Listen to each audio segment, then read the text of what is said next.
Shalom, guys. So what I'm going to be talking about is some pretty deep stuff.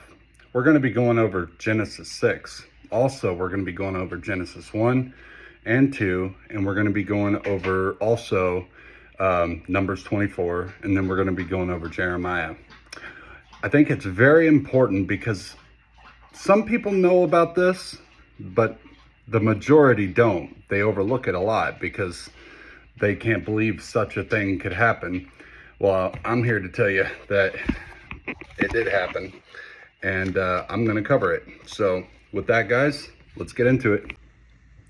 Most of you already know this, but we're going to read it anyways for those who don't know it, about what happened in the days of Noah. So in Genesis 6, verse 1, it says, "And it came to be when men begat to increase on the face of the earth, and the daughters were born to them. Then the sons of Elohim," which are the angels, go read Job 38. "The sons of Elohim saw the daughters of men, that they were good, and they took wives for themselves of all whom they chose. And Yahweh said, My spirit shall not strive with man forever, in his going astray. He is flesh, and his days shall be 120 years.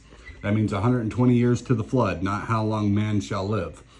Verse 4, "The Nephilim were on the earth in those days, and also afterward." That's right, they're after the flood, and we're going to get into this. "Where the sons of God came into the daughters of men, and they bore children to them. Those were the mighty men who were of old, the men of name." Okay, mighty men of renown in the King James Bible. Now, we're going to hop right over here to verse 18, still on chapter 6.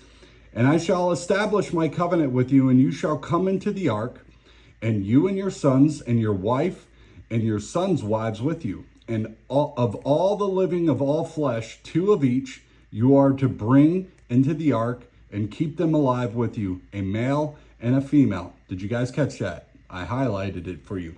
"And of all the living of all flesh."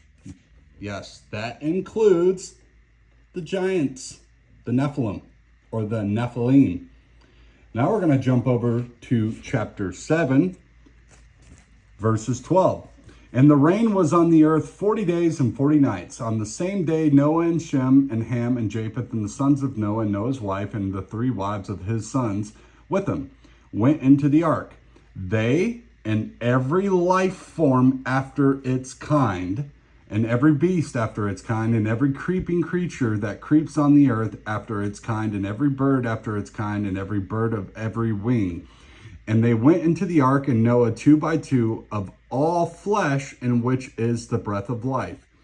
And those going in, male and female of all flesh, went in as Elohim had commanded him, and Yahweh shut him in."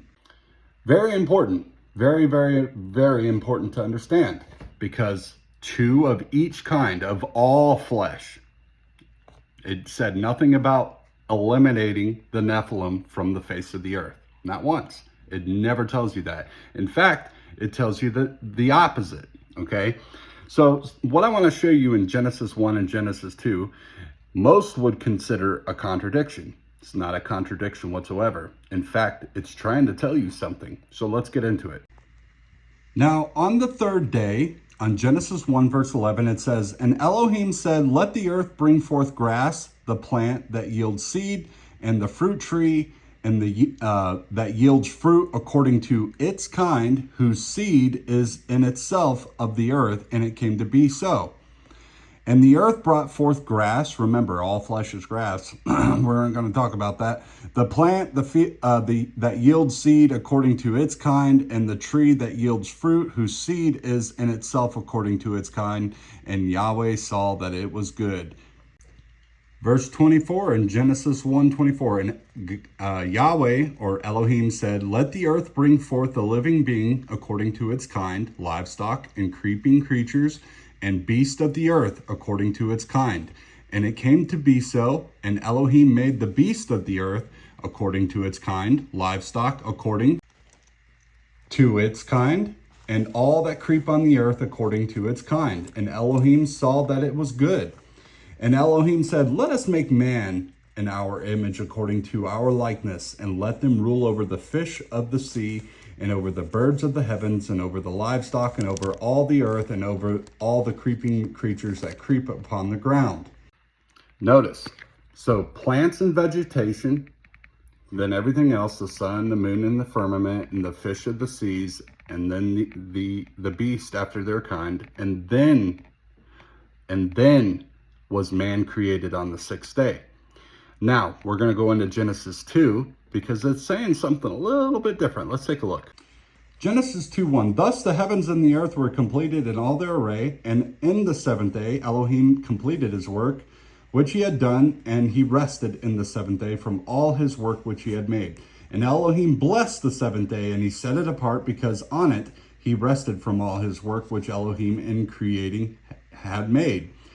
These are the births of the heavens and the earth when they were created, in the day that Yahweh made earth and heaven. No shrub, pay very close attention, no shrub of the field was yet on the earth, and no plant of the field had yet sprung up, for Yahweh Elohim had not sent rain on the earth, and there was no man to till the ground. But a mist went up from the earth and watered the entire surface of the ground. And Yahweh Elohim formed the man out of the dust of the ground, and breathed into his nostrils breath of lives, and the man became a living being. And Yahweh Elohim planted a garden in Eden to the east, and there he put man, to whom he had formed. And out of the ground Yahweh Elohim made every tree grow that is pleasant to the sight and good for food, and the tree of life in the midst of the garden, and the tree of knowledge of good and evil. And a river went out from Eden to water the garden, and from divided became four heads. Okay. Verse 19. And from the ground Yahweh Elohim formed every beast of the earth, even the bird of the heavens, and brought them to the man to see what he could call them. Did you guys catch that? Let me explain. Genesis 1 specifically says that plants and vegetations and grass was first, then came the sea creatures, then came the beasts of the earth, then came man. But Genesis 2 is specifically saying that man came first, and then the trees, and then the beasts of the field. Is this a contradiction? No, it's not. It's not a contradiction whatsoever. It's called angelic speech, guys. Those who have ears and eyes to see can specifically see what Genesis 1 is really saying. There is no contradiction here. Adam was not the first man created, guys. And I'm going to prove that to you in Numbers 24.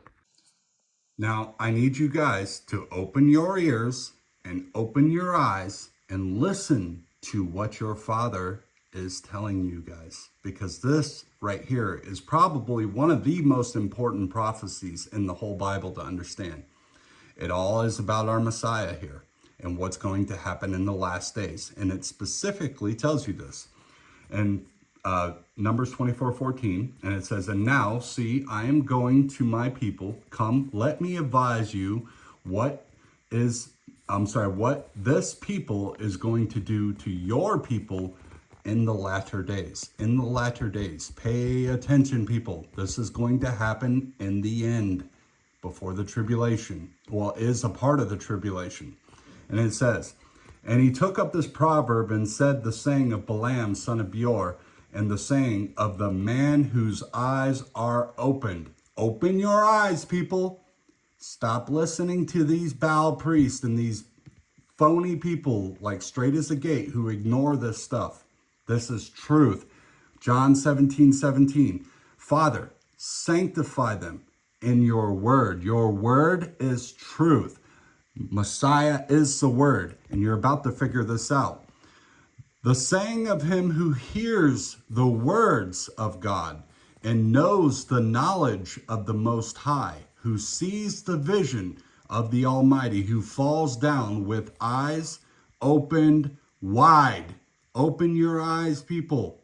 Open your eyes and your ears and listen attentively, because he's going to tell you exactly what the Messiah is going to do in the last days.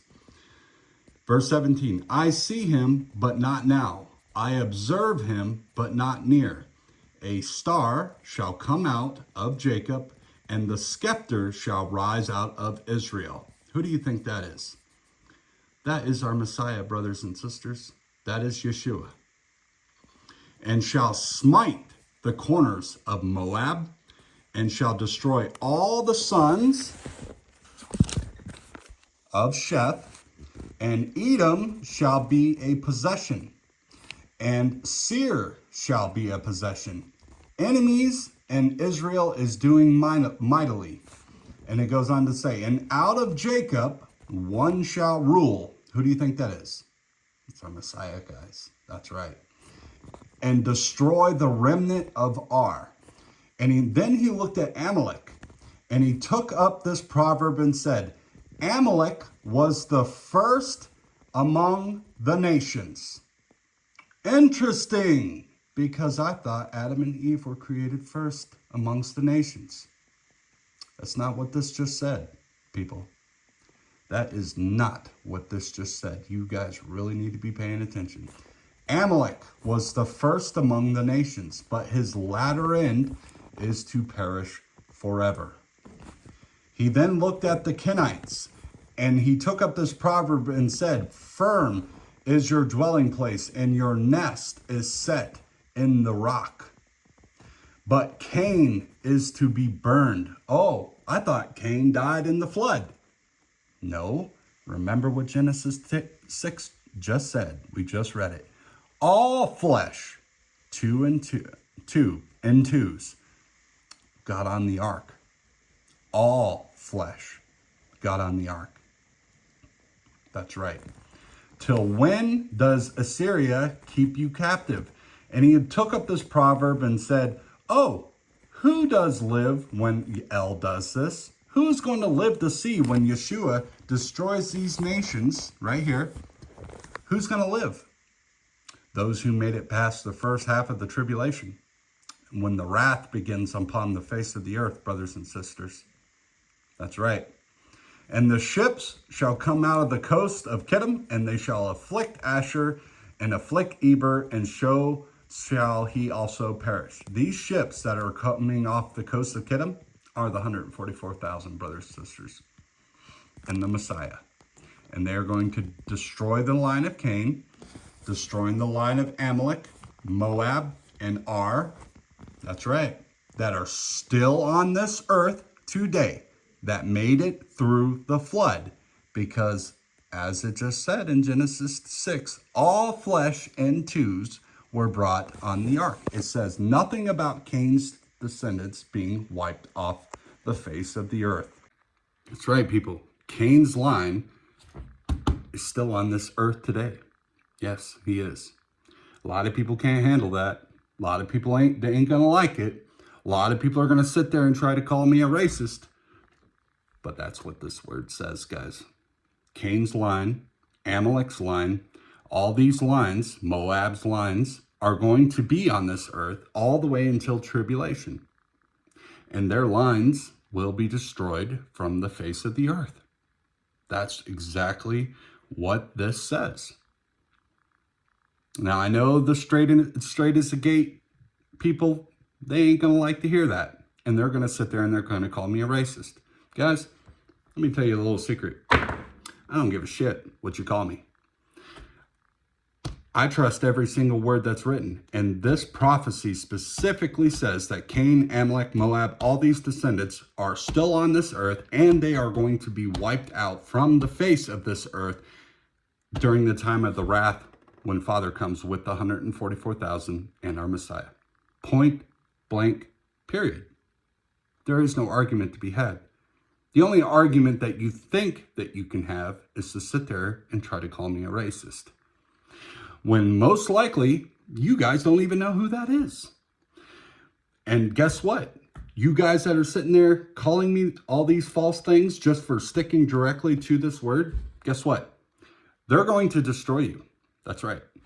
It specifically says that they are our judges in the last days. Did you know that?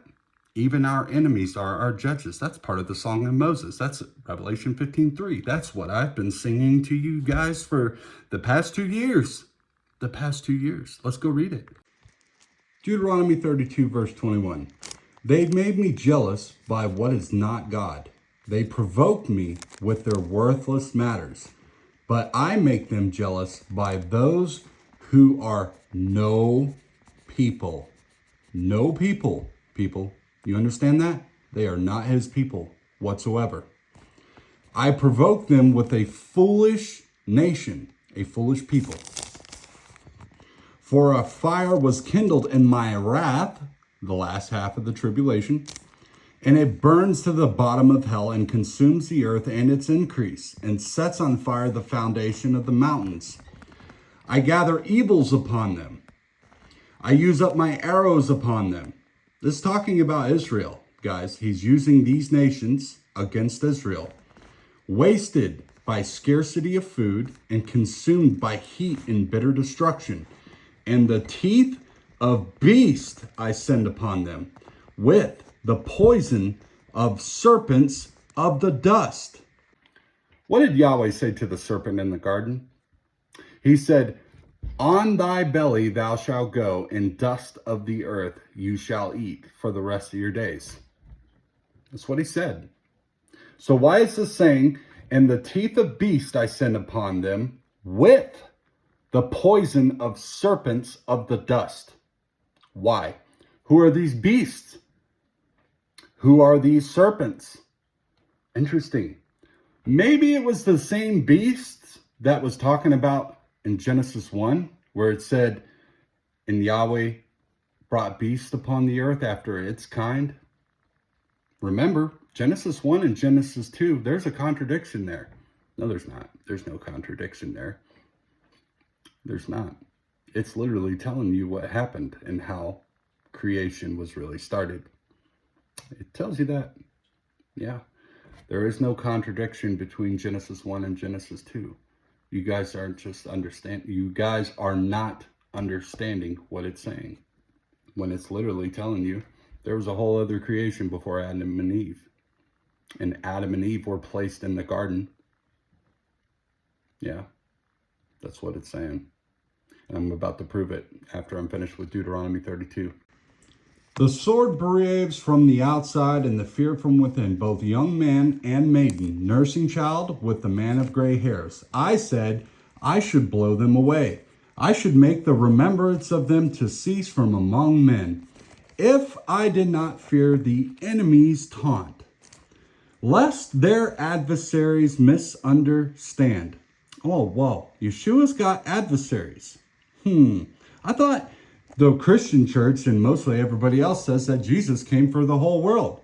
No, he specifically said the words that came out of his mouth, I have not come but for the lost sheep of the house of Israel. Remember what he said right here in John 5:46. For if you believed Moses, you would believe me, for he wrote about me. But if you do not believe his writings, how will you believe my words? You think he's going to come against this? You think he's coming and he's not going to fulfill this? People, let's continue reading.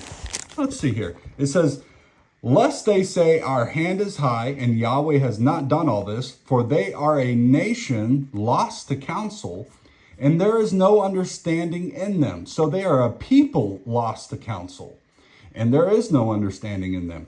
If they were wise, they would understand this. They would consider their latter end. How would one chase 1,000 and two put 10,000 to flight? The 144,000, destroying these nations. What nations? The nation with the teeth of beast and the poison of serpents of the dust. Those nations. That's right. Unless their rock had sold them. Oh, what is a rock? Well, let's go back here because it tells you.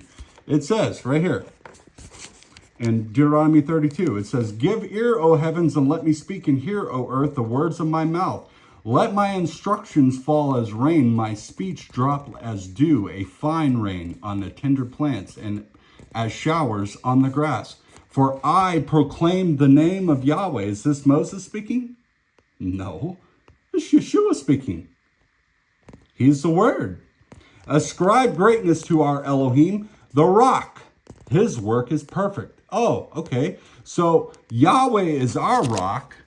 And it's specifically saying right over here, it's saying their rock had sold them up and Yahweh had given them up. For their rock is not like our rock.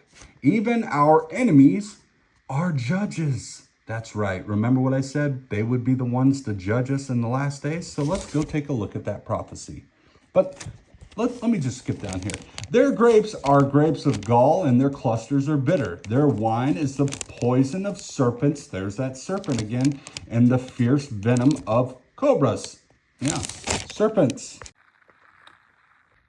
Mark my words. I did say that he was going to use a nation as our judges to judge us, right? I did say that, and now I'm going to prove it. Jeremiah 5, verse 15. See, I am bringing a nation against you from afar, O house of Israel, declares Yahweh. It is an enduring nation. It is an ancient nation. Why is it ancient? What's more ancient than Adam and Eve? They are the most ancient, right? That's what the world teaches. A nation whose language you do not know, nor do you understand what they say. Their quiver is like an open burial site. All of them are mighty men, and they shall eat up your harvest and your bread, which your sons and daughters should eat. They shall eat up all your flocks and your herds. They shall eat up all the vines and your fig trees. With the sword they shall demolish your walled cities in which you are trusting. But even in those days, declares Yahweh, I shall not make a complete end of you. That's right. The locust army. What we've been trying to warn you about for quite some time now. That literally just crossed over our borders, who are consuming our harvest, who are taking our houses, who are taking our money, who are taking everything from us, destroying this nation's prosperity in all ways. Prophecy is literally being fulfilled before your eyes. It's happening in UK. It's happening in Australia. It's happening in literally every single European nation, guys. Every single one. Every single European nation is being flooded by these nations, whether you like it or not, because we are going into the tribulation, people. We are like a feather falling, man. It could happen anytime now. It could happen when this election starts. Why do you think we've been so stern and so forthcoming when it comes to this word, people? Do you think it's because we want to? Do you think we like being slandered? Do you think we like being called racist because we know what this says? No, we don't. And we know that people will hate us for telling you the truth. But we have to tell you the truth, guys. We have to tell you the truth because you guys need to repent and stop ignoring Father's ways. Stop ignoring his laws, all his laws, not just eating clean and keeping the 10. All his laws, guys. You have to. It's the only way. He made it very clear in the book of Deuteronomy. Deuteronomy 4:29. But from there you shall seek Yahweh your Elohim and shall find when you search for him with all your heart, guys, and with all your being. In your distress or tribulation in the King Jimmy Bible, when all these words shall come upon you in the latter days, last days, guys, then you shall return to Yahweh your Elohim and shall obey his voice. For Yahweh your Elohim is a compassionate God. He does not forsake you, nor destroy you, nor forget the covenant of your fathers which he swore to them. For ask now of the days that are past, which were before you, since the day that Elohim created man on the earth, and ask from the end of the heavens to the other end of the heavens where there has been a word as great as this. Messiah is the word. Or has been heard like it. Has a people heard the voice of God speaking out in the midst of the fire, as you have heard and live? Or has Elohim tried to go and take for himself a nation from the midst of the nation by trials and by signs and by wonders and by battle and by a strong hand, an outstretched arm, who is our Messiah, and by great fearsome deeds, according to all that Yahweh your Elohim did for you in Egypt before your eyes? You have been shown it, to know that Yahweh himself is God. There is none beside him. He is one. There's no such thing as a Trinity, people. There's the Father and there's the Son. There is one God and there's one mediator between man and the Father, and that is our high priest, Yeshua, our King, the one that will be ruling over us during the 1,000-year millennial reign with the 144,000 who will be judges, Levites, and also kings. From the heavens he let you hear his voice to instruct you, and on earth he showed you his great fire, and you heard his words out of the midst of the fire. And because he loved your fathers, therefore he chose their seed after them, and brought you out of Egypt with his presence and with his great power. Are you listening, people? Because this is talking about right now. America is the modern day Egypt, and so is Canada, and so is Russia, and so is anywhere else that Freemasons run is modern day spiritual Egypt, mostly America. To drive them out before you, nations greater and stronger than you, to bring you in, to give you their land as an inheritance, as it is today. And you shall know today, and shall recall to your heart, that Yahweh himself is Elohim in the heavens above and on the earth beneath. There is none else. Christians, are you listening? Are you listening with open ears right now? Trinity believers? There is one God and one high priest, the mediator between us and the Father. The Messiah is not God, people. There's one. None else. Not two, not three, not three and one. One. And you shall guard his laws straight as the gate, not the 10 and eat clean. You will guard his laws and his commands.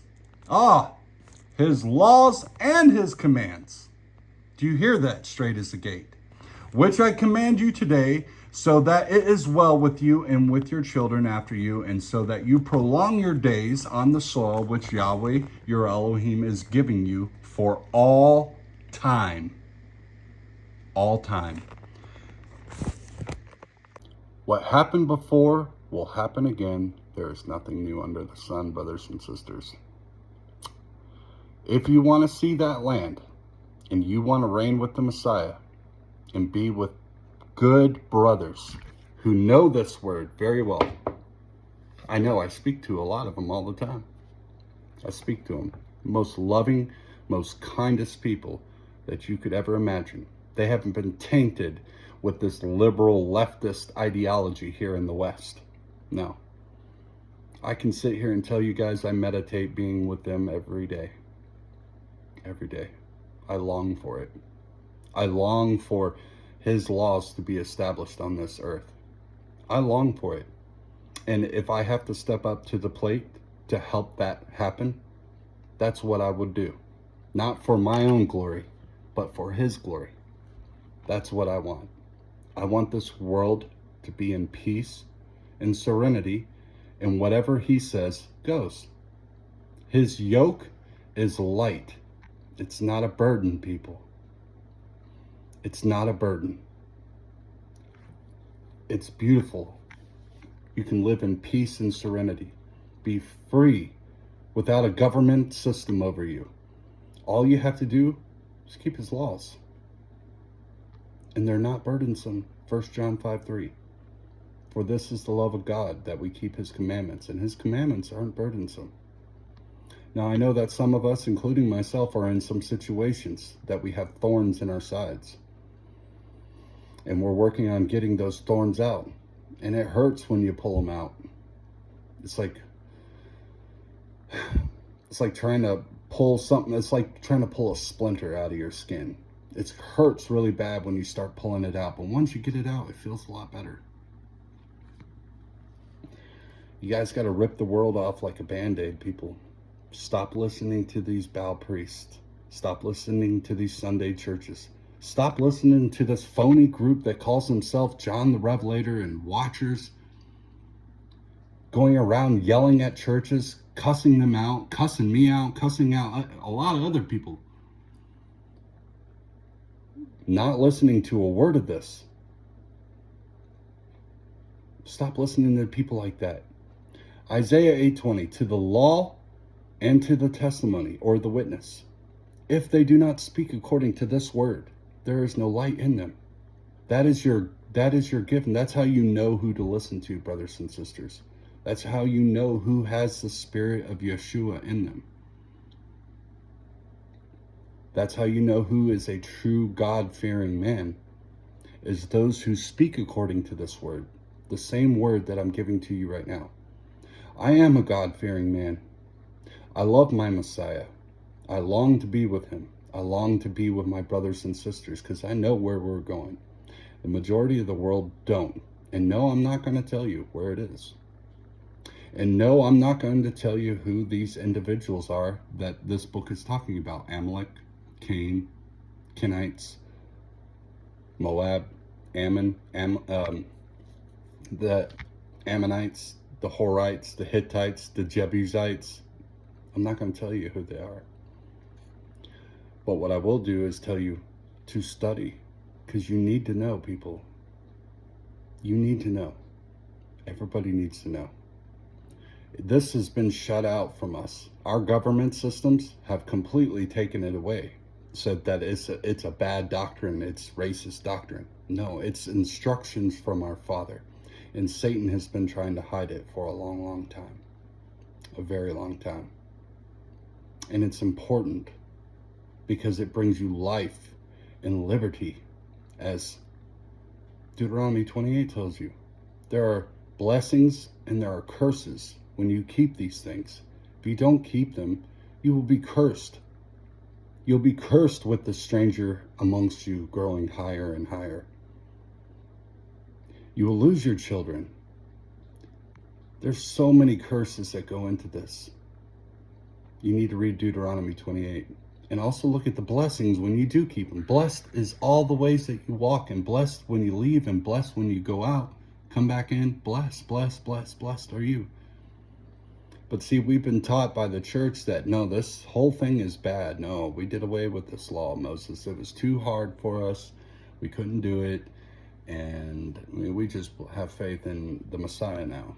No, people, I don't think you realize how many people have been going to hell. It's a lot. As the book of Ezra tells us, it should be the earth who mourns for the amount of people that fall upon her. Because very few find the way, people. When I'm talking this way is straight and it's very narrow. It's very straight and it's very narrow. And it's trying. And you will be tested. And it will be hard. You'll be under the most spiritual attacks that I can't even explain to you. Sleepless nights where you stay up all night, tossing and turning in your bed, being chastised in the spirit. There is no physical, fleshly chastisement that can compare to a spiritual chastisement, people. I would know. My father was an abusive, evil man. And the things I went through with him, I would rather go through that again than some of the spiritual chastisement I've had. I can assure you that. Fear God, keep his commandments, and believe in his Son. Revelation 12:17, 14:12, and 22:14. That's all there is to it, people. Don't make it hard on yourselves. Wake up. Shake the death off, and shake the death off of you. Shake the dust off you. That's what dust represents, death. Shake the death off of you, people. Because we've been dry bones. We've been a dry desert place with no one to water it. And we're all about to face the fierce anger of his indignation when he sends these nations amongst us, which he's already had. The east wind has already came, guys. The locusts are here. They're just laying dormant. Next is coming is the frogs, which is the spirits that come out of the bottomless pit. And it's going to get ugly, people. Go back and read the book of Moses, because what happened before will happen again. There's nothing new under the sun, brothers and sisters.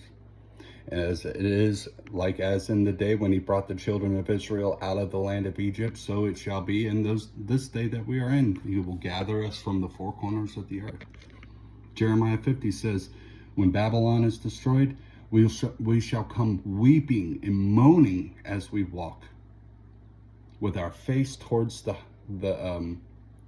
promised land. And we shall be given an ensign to know where to go. Only so many people know exactly where it is, people. And it's not that place over there. I'm telling you right now, it's not. It's not. It's written. It tells you where it is.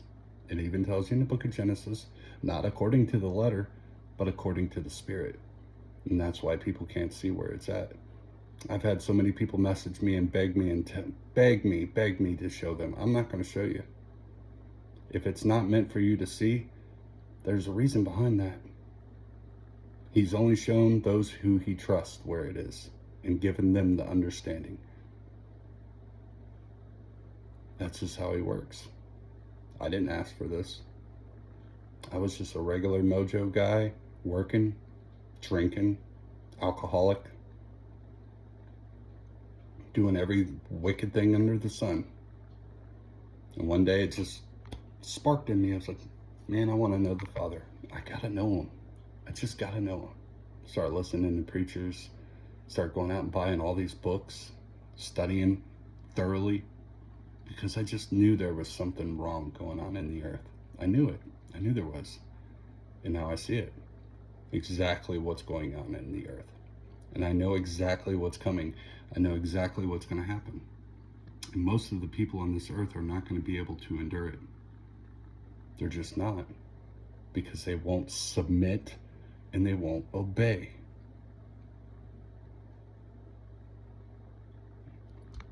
So, with that, guys, I love y'all. I'm not a racist. I don't hate anybody. In fact, it's quite the opposite. I love everybody.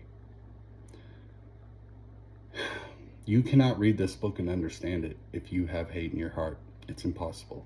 It won't happen. So, to you who want to come on here and call me names, piss off. Y'all have a wonderful evening, and shalom. Have a good night.